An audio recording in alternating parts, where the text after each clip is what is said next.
আসসালামু আলাইকুম রহমতুল্লাহ বারকাত। আমি doctor Kamal Hossain, consultant homeopathic medicine. অনেক ভাই এবং বোনেরা প্রশ্ন করেন যে প্যানিক ডিসঅর্ডার এই রোগটা কি আসলে ভালো হয়? অনেক সুন্দর প্রশ্ন করেছেন প্রিয় ভাই এবং বোনেরা। এই রোগটায় অনেক মানুষ কষ্ট পাচ্ছে। আসলে এই রোগটা যাদের আছে তারা অনেকভাবে কষ্ট পাচ্ছেন। কারো বুক ধড়ফড় করছে, কেউ মরে যাবেন, কেউ শ্বাসকষ্ট হচ্ছে। এমন অবস্থা হয় যে হাত পায়ে শক্তি পর্যন্ত পান না, মনে হয় এখনই মারা যাবেন। এবং কোনো কিছু ভালো লাগে না, প্রেশার লো হয়ে যায়, দুর্বল হয়ে যায় শরীর, এবং দিনক্ষণ বলে দেন যে আমি এত তারিখে এতটার সময় মারা যাব। ফ্যামিলির কাউরে কথাগুলো বললে আসলে ফ্যামিলির কেউ এই কথাটা বিলিভ করতে চায় না।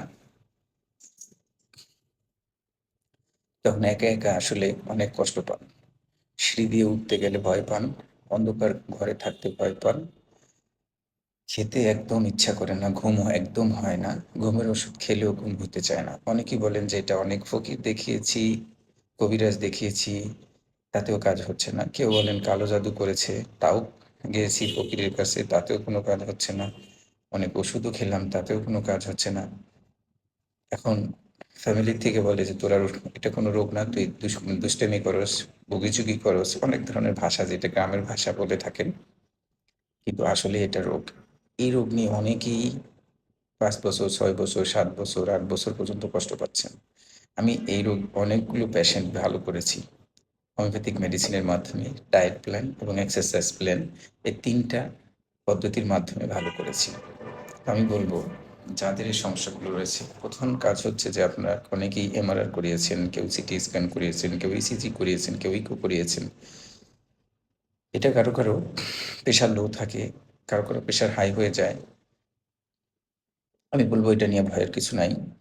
২ থেকে ৩ মাস কন্টিনিউ যদি কেউ ওষুধ খেতে পারে, diet plan, exercise plan follow করতে পারে, তাহলে সে দ্রুত সুস্থ হয়ে যাবে। একটানা ওষুধ খেতে হবে, মূলত গ্যাপ দেওয়া যাবে না। অনেকে আছেন যে ১ মাস ১৫ দিন ওষুধ খেয়ে ছেড়ে দেন, দুর্বল হয়ে যান, এজন্য খান না।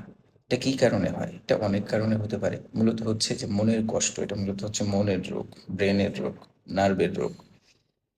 ধরেন আপনার পেটে বাচ্চা আছে, ওটাকে, কারো বাচ্চা ৭ মাস হয়েছে, ৮ মাস হয়েছে, ওই বাচ্চাটা যেকোনো কারণে মারা গিয়েছে। এই যন্ত্রণা, এই যে তাকে যে কষ্ট দিচ্ছে, ফ্যামিলি থেকে কষ্ট, তার মনের কষ্ট, এটা সারাক্ষণ তাকে যন্ত্রণা দিচ্ছে। এই একটা তার এই কারণে হতে পারে। অথবা ধরেন আপনার নিকট আত্মীয়, খুব প্রাণের মানুষ, কাছের মানুষ আপনার চোখের সামনে শেষ হয়ে গিয়েছে বা মারা গিয়েছে, এর কারণে হতে পারে। বা আপনি দেখলেন হঠাৎ রাস্তা দিয়ে যাচ্ছেন, যে একটা বড় ধরনের একটা অ্যাক্সিডেন্ট দেখেছেন, এই কারণে হতে পারে। আবার দেখেছেন যে আপনার অনেক ব্যবসায়িক লস হয়ে গিয়েছে, এই কারণে হতে পারে। তো এটা কোনো কালো জাদু না, এটা কোনো ভূতে ধরা না, এটা কোনো জিনে ধরা না। এটা হচ্ছে আপনার নার্ভের রোগ, প্যানিক ডিসঅর্ডার, মনের রোগ। মেইন হচ্ছে মনের অসুখ। এটা ভালো হয়, ওষুধের মাধ্যমে ভালো হয়। রেস্ট লাগে, এক্সারসাইজ লাগে, ডায়েট প্ল্যান লাগে। যাদের এই সমস্যা রয়েছে, আমি বলব যে অভিজ্ঞ এবং ভালো জানাশোনা, এ সম্বন্ধে জানেন, তাদের দেখান। ইনশাল্লাহ আপনি সুস্থ হয়ে যাবেন। আসসালামু আলাইকুম আ রহমতুল্লাহি ওয়া বারাকাতুহু।